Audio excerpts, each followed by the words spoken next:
Yeah, blessings, my people. You don't know say my views TV, I say with the blessed ones. Right about now, blessed ones with this one. Big up the whole of the new blessed ones, them that subscribe. Welcome to the family. You don't know the thing up. Big up for the damn self.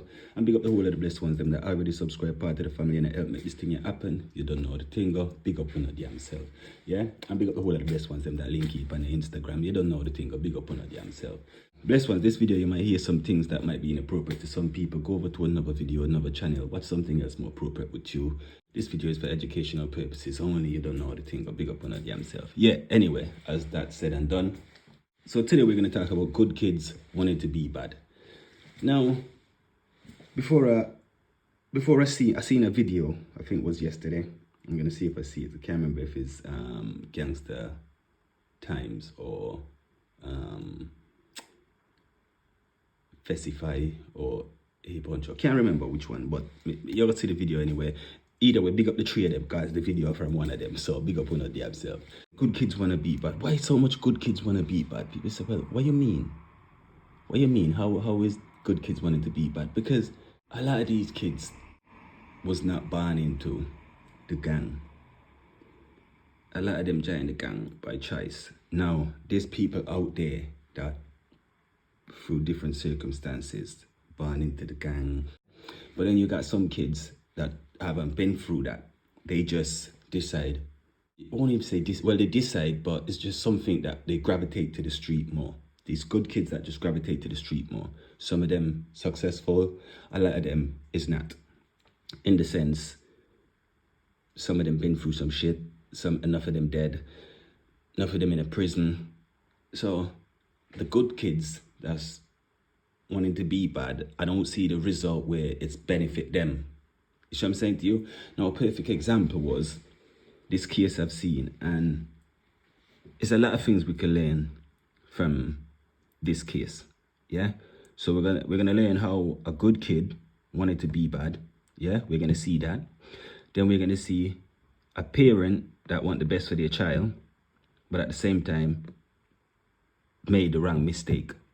Now, some might say how she made the wrong mistake. She done the right thing.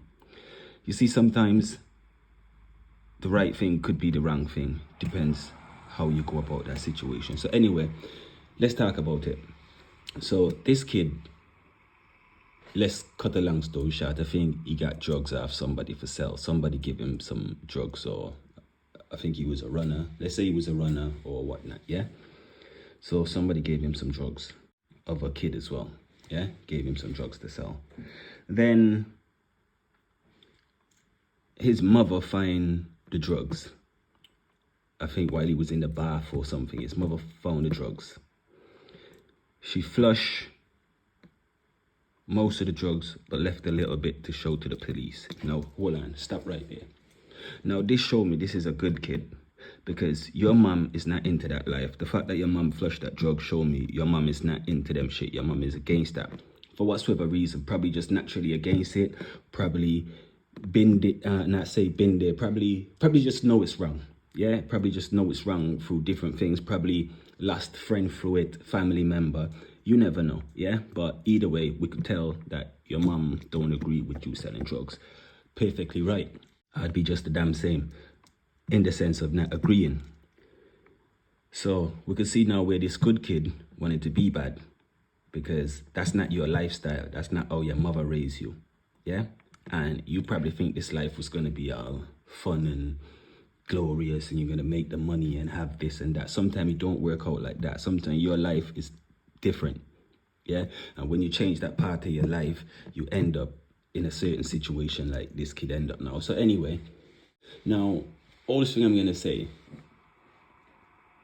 is, you see, what you do, what I would have done, or what I would suggest parents do, which, in, like I said, you don't need to. I could be wrong. Yeah, well, you don't need to take my advice. This is just my way of how I would have dealt with it. So, first of all, I know if I flush these drugs, okay, let's go after what the mom do. She flushed the drugs, but she kept a little bit back to show the police. His mother, who had become suspicious of her son, found wraps of drugs plus £50 cash and confiscated them while the teenager was in the shower. She flushed some of the drugs down the toilet but kept a small amount to show the police. Now, the police can't do it for what you flush. Now, as far as the gang knows, friend know, you only got caught with this amount. Let's say she left back a tiny little bit just to show the police. How you gonna tell me, bro, that your mum flushed the drugs, but yet you're telling me the police got this bit and this is what they found? What? How does that work? Okay. So you see, either way, your son is gonna have to pay for the drugs that's missing, and more likely now, I don't know if they're gonna charge your son or whatnot. I don't know how they're gonna do about that, but they could even charge him. Yeah. Probably could get a slap on the wrist, depends on how much left back and whatnot. So from there now, your son still got to pay back this money. So these people want their money, which in what you should have done, I think, is go, okay, who you get this from? You ring them, you say to them, look, just found this in my child trousers, yeah, or his bag, whatsoever. I said, I want you to do me a favor. I want you to come and get this, or meet me, and I give you back this. You see, the next time I find my son with anything like this on him, I'm taking it to the police. I'm letting you know now. Yeah? That's how I think you should deal with it. Because let me tell you one thing you've done. What you would have done right there is show them, yo, look, you're not into that shit. My son, not into that life. Yeah? That's not how I want to raise my child. The next thing you done is show them, look, I could have done that. I could have took it to the police. I could have. So they're like, shit, yo, she's real. Like, she could have done this. She could have done that. So they look at, you don't need their real or their respect. I'm just saying, sometimes it's the way we deal with stuff, yeah? So you don't care about them saying, oh, she's real. It's just a way of them showing appreciation, yeah?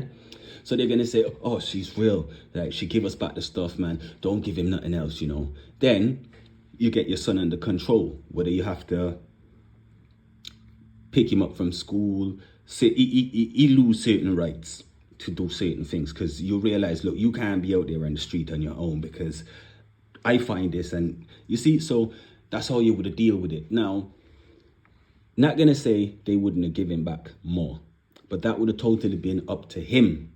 He would have gone back there to receive that. He could have said, boy, you know what, nothing but respect, but I can't deal with that, bro. My mother's stressing and whatnot, bro. My mom is getting ill. And bam, that's his chance to cut that life off. Yeah, but when you flush the drugs, it's the same chain reaction. You make things worse because they want their money. Yeah, like I think your son even said to you, Mom, they're gonna chop me up for the money, or they're gonna chop me up or something. The teenager was very angry and upset at his mother's intervention, and the court was told, he shouted at his mother, he says, I'm gonna get chopped up, Mum. I'm in deep shit. I can't get out of this now. You don't know what will happen to me. So for some reason, he knew what type of person they was, yeah? He knew what type of person he was dealing with. So he was trying to tell you, and it's too late. So either way, he was either going to pay them the money, which in, how much bloody drugs could it be? Well, nowadays, these kids don't care, man. They'll probably even stab them for £20. So it couldn't be no, like, for you to do that in broad daylight and all of that. Shit, you're telling me that must have been thousands, but I bet you it's not. I bet you it's not. But hey, so, Mum, you haven't done nothing wrong, because this ain't the world where, you know, you want nobody to give your kids drugs until you can't flush it. But that's, in a silly way, Mum, that's not how it work. You know, that's not how it work. And I know you only had your son best. It's the intentions, you only had the best intentions for your son. You know, you only wanted the best for your child, you know. You didn't want all of this and no stabbing, and you don't understand. This is not your life. You don't understand it. So it's not you to blame. And your son going through his own stuff now, because look the hard way the streets show him. He can't be around that no more, because as far as they know, this happened. Well, no, they hear the real story, innit? So they know his mom flushed it, whatnot. Then he ended up speaking to the police. And so it's life. You see how a good kid wanted to be bad, and look at the result. Look at the end result for him. It just didn't turn out how he had it planned, innit? taking his time and doing what his mom tell him and go to school, and everything else would have worked perfectly fine for him. Anything would have been better than getting chopped and going through what he go through, and anything else would have been better.